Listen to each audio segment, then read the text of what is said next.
So మీకు కూడా heroine ఎట్లా హీరోయిన్ ఉండబోతుందా? ఉన్నారండి, సినిమాలో ఉన్నారు. మా వైఫ్ రోల్ చేశారు ఒకరు. ఓ వైఫా? యా, అందరు కుర్రాలు అనుకున్నాను నేను. కుర్రాలే, పెళ్ళి అయిపోయిన కుర్రాలం కూడా ఉన్నాం. Okay okay.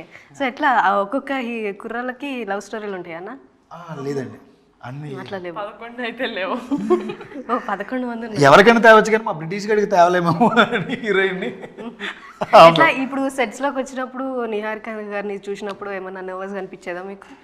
లేదండి, ఆవిడ ఇన్స్పెక్షన్కి వచ్చినప్పుడు ఇన్స్పెక్షన్కి వచ్చినప్పుడు యాక్చువల్లీ మా అందరికీ ఒక ఎనర్జీ వచ్చేది. వచ్చి చూస్తున్నారంటే ప్రొడ్యూసర్స్ మా అందరికీ చేయడానికి కూడా చాలా హ్యాపీగా ఉండేవాళ్ళు. అంటే అంతా షూట్ అంతా అవుట్డోర్ అయింది, ఒక 1 వీక్ వచ్చి ఉంటారు.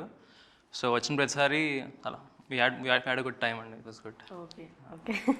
సో అట్లే నిహారిక గారు మీకు ఏమన్నా ఇట్లా సజెషన్స్ ఇచ్చారా స్టోరీలో? ఇట్లా ఇక్కడ ఇలా చేయండి చెప్పారు. ఇట్లా అయితే అనలేదు. డిస్కషన్స్ చాలా బాగా, చాలా పొలైట్గా ఉంటుందండి. ఆవిడ అప్రోచ్ ఎలా ఉంటుందంటే హర్ట్ చేయరు, ఏమి క్లియర్గా ఇది ఉంటే బాగుంటుందేమో అనిపిస్తుంది అంటే ఎప్పటికీ అది వ్యాలిడ్ పాయింటే ఉంటుంది. అంటే మేము కూడా థింక్ చేసేటట్టే ఉంటుంది, ఆలోచించడానికి. చాలా పాయింట్లు చెప్పారు అలాంటివి మాకు. అవి ఇంప్లిమెంట్ కూడా చేసాం మేము. డైరెక్ట్ మ్యాజిక్ అనేది కంటెంట్లో ఉందన్న లేకపోతే పోస్ట్ ప్రొడక్షన్లో వచ్చిందంటారు?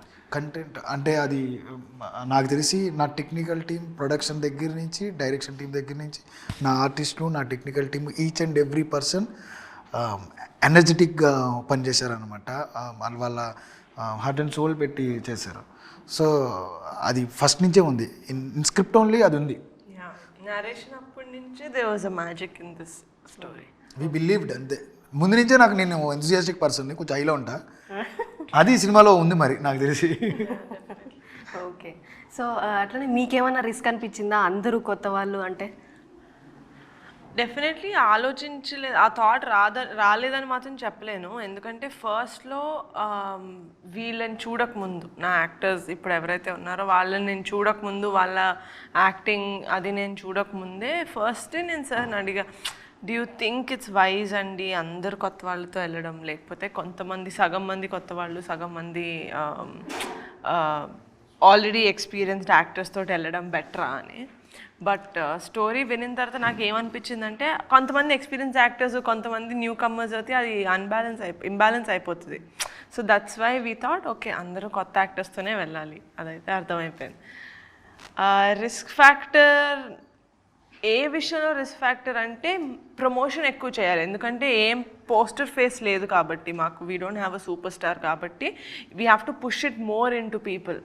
ఎందుకంటే ఆడియన్స్ చూసినప్పుడు కూడా వాళ్ళకి చాలా they look like themselves. Audience లాగే నాలాగే ఉన్నారు, లైక్ చాలా కామన్గా, ఏం అంత గ్లామ్ గలర్ అంత హడావిడి ఏం లేకుండా నార్మల్గానే ఉన్నారు అందరూ పోస్టర్ పైన.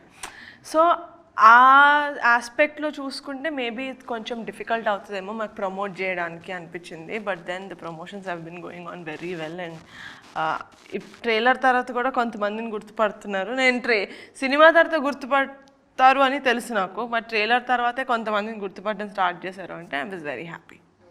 సో ఎట్లా మీరు స్టార్టింగ్లో ప్రొడ్యూస్ చేస్తున్నప్పుడు మీరు అప్పుడు అనుకున్నారా అంటే రిజల్ట్ వచ్చిన దాన్ని బట్టి ఇంకా ప్రొడక్షన్ కంటిన్యూ చేద్దాం, లేకపోతే ఏమనుకున్నారా సార్? అంటే I was always interested in production. Web series, short films నుంచి షార్ట్ ఫిల్మ్స్ కాదు, వెబ్ సిరీస్ నుంచే స్టార్ట్ చేశాను. ఇప్పుడు ఓటీటీ ప్లాట్ఫామ్స్లో చేయడం జరిగింది. This is the first production feature film నాది. బట్ ఇది సక్సెస్ అయితేనే చేస్తానని కాదు, I always love producing good content, అది ఏ ప్లాట్ఫామ్ అయినా సరే. ఇది విన్నప్పుడు ఇది థియేటర్కి కరెక్ట్ అనిపించింది కాబట్టి థియేటర్కి ప్రొడ్యూస్ చేశాను. నెక్స్ట్ విన్నవి థియేటర్కి కరెక్ట్ అనిపిస్తే థియేటర్కి ప్రొడ్యూస్ చేస్తాను. ఓకే. సో